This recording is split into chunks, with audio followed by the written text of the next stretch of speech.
tuning in. I'm sending you lots of uplifting, positive energy. In this segment, we're going to talk about how to open ourselves and benefit from the global markets, full range of wealth opportunities that could add value to your life and future.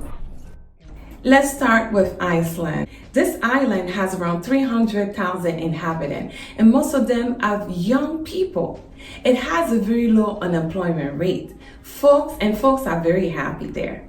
This country offers attractive employment offers for locals and foreigners. Then we have Switzerland, the Swiss chocolate. Switzerland offers the best income in the world for many reasons. It hosts several multinational companies and international financial companies, and the high education level of the people fosters the desire for big companies to open their headquarters there. There are good working opportunities for foreigners as well as locals. In order to be granted as an expat there, you need permission and you need to know the language. For many people, this can be rather easy as the country is divided into 4 regions and each of them have its own language: German, French, Italian, and Switzer Dutch. The qualified labor sector are real estate, the financial sector, and public services. There are many banks, as you know.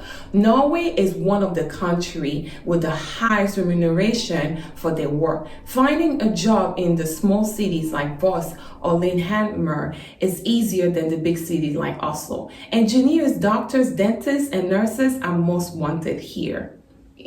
The biggest labor benefit are 35 hours working weeks and 5 weeks of annual vacation. Isn't that great? Next, we have Austria. In this fairy tale land, when you get married, you will receive 15 leave days. Extra hours are paid, and if you get sick and miss work, you will be paid too. The tourism sector offers many jobs, and teachers are very demanded because this education system requires 1 teacher for every 11 students. Then we have Germany. Germany is home to a few of the biggest car manufacturers in the world, but also engineering and tech companies. Then we have the United Kingdom. Most of you guys are aware about opportunities in the United Kingdom. Then we're moving on to the Netherlands. The economy is one of the biggest in the world. The country has an above average level of economic growth and an enviably low rate of unemployment. Yes, unemployment, you heard that. While the Dutch complement their well-paid job with a famously comfortable lifestyle, the salaries are very attractive in oil and gas sector. Something great is that the Dutch companies expect their employees to have a life beyond work. They work around 40 hours a week. Then we have Sweden. Did you know that Sweden made the GPS, IKEA, and ABBA? Many companies encourage their employees to work efficiently to reduce their working hours and spend more time with family and friends. Sweden has a well-working public sector and many companies investing in renewable and sustainable business area or green energy. So if you are in that field, then you should definitely be thinking about it. Luxembourg. Luxembourg is a small country that has one of the lowest tax rates in the world and a high minimum salary. Half of its workforce are foreigners and social benefits are great, like food checks and transport aids. Life is good there. We have New Zealand. Did you know the bungee jumping was created there? Yes, Frodo's Land is a very competitive place for work with a fairly low unemployment rate and a variety of job fields like construction, engineering, education, tourism, as well as financial organization. Then we have Australia. With a high minimum salary of almost $17 per hour, this country offers unemployment insurance. Most wanted job profiles are engineers, doctors, architects, and lawyers. For foreigners, labor benefits are the same as long as prerequisites are fulfilled. Then our next segment has to do with starting a business of exportation and commodities in the market to export commodities. The top commodities to trade are crude oil, gold, precious metal, for instance, diamond, base metal, agricultural commodities used for high demand products. Base metals are common metals used in commercial and industrial applications like construction and manufacturing. For instance, we have aluminum, zinc, copper. Those are pretty good examples. Then we have Singapore. Singapore is great for gold, and the United Arab Emirates for crude and gold, Norway for crude oil and sustainable energy. Norway's economy is largely reliant on the natural resources of the country, which include petroleum exploration and production and hydroelectric power. The state also owns many businesses in strategic areas, while favorable labor conditions have resulted in a productive workforce with one of the highest standards of living in the world. Then we have Denmark. There's a lot of opportunities for agricultural commodities there.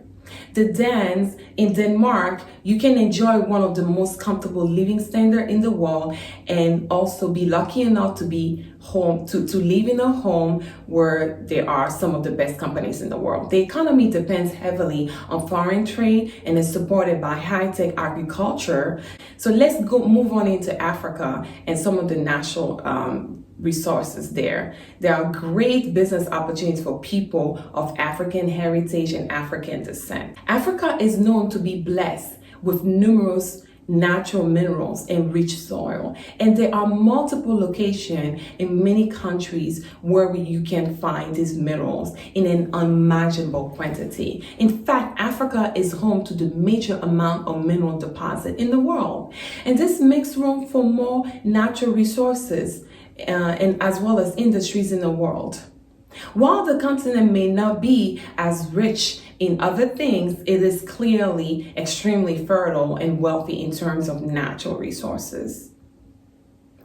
Let's get started with Niger. Niger is rich in uranium, coal, cement, and gold. This country has been a home to the largest underground mine in the world, where one can extract uranium.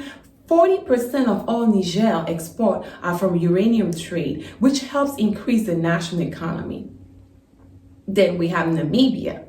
Namibia is rich in uranium, diamond, zinc, lead, sulfur, salt, and tantalite, as well as copper. It is estimated that 15 million pounds of uranium oxide can be produced out of Namibian resources. International companies are invested in the country's uranium resources for the production of energy. Uranium was first discovered in the desert of Namibia, and its exploration began in the 1960s. Then we have the Democratic Republic of Congo, which is rich in copper, cobalt, diamond, crude oil, coltan, gold, and tin, which is used to make cell phone. Then we have Zambia, which is rich in copper, emerald, and cobalt. If you wanted to know what's the richest African country in copper, it is beyond any dispute Zambia. It produces 77% of the African copper. Zambia is also a place where Copper Belt, the mass copper production of the region, is situated.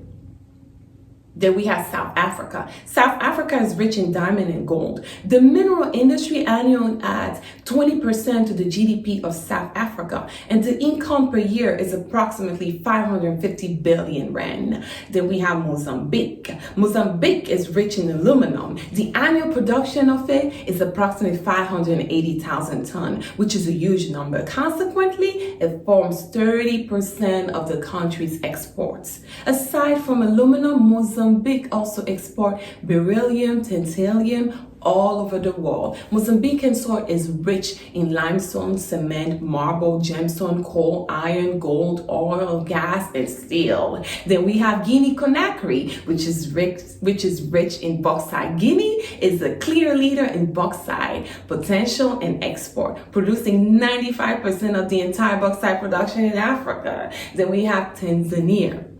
Tanzania is rich in tanzanite, gold, diamonds. Tanzania is the only supplier in the world of gemstone called tanzanite. It also produces gold. It is the fourth richest country in Africa in terms of gold.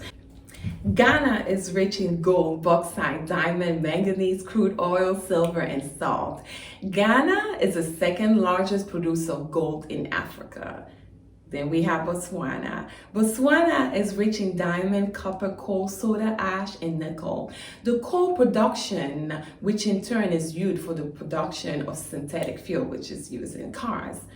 Then you need to learn about certain finance language like PPP, which is a purchasing power or parity. It's a measurement of the prices in different countries that use the prices of specific goods to compare the absolute purchasing power of the country's currency. We also have the gross domestic product, which is abbreviated as GDP. It's a monetary measure of the market value of all the final goods and services produced in a specific time period. GDP per capita income is the national income divided by the population size. The per capita income is often used to measure a sector's average income and compare the wealth of different population. Then we have the per capita income, abbreviated as PCI, or the average income measures the average income earned per person in a given area, city, or region in a specific year. It is calculated by dividing the area's total income by its total population. The Ivory Coast. Let's go to the Ivory Coast. The country is the largest economy in the West African Economic and Monetary Union. It's constituting of 40% of the monetary union's total GDP. The country is the world's largest exporter of cocoa beans and the fourth largest exporter of goods in general in sub-Saharan Africa, following South Africa, Nigeria, and Angola. So if you learn all these financial terms and the abbreviation, and you're reading financial reports, it's going to be very insightful. So even if you're not interested in getting involved with exporting resources, it's to your advantage to not learn about all those countries and their commodities so that you could be able to make better educational decisions by diversifying your portfolio, to have an insight on predicting how the stock market is going to be doing and how your investments are going to be doing.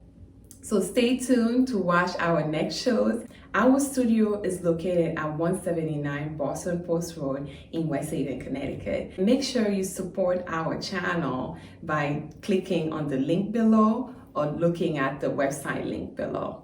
If you're interested in advertising opportunity, feel free to send us a message at our website link also listed below.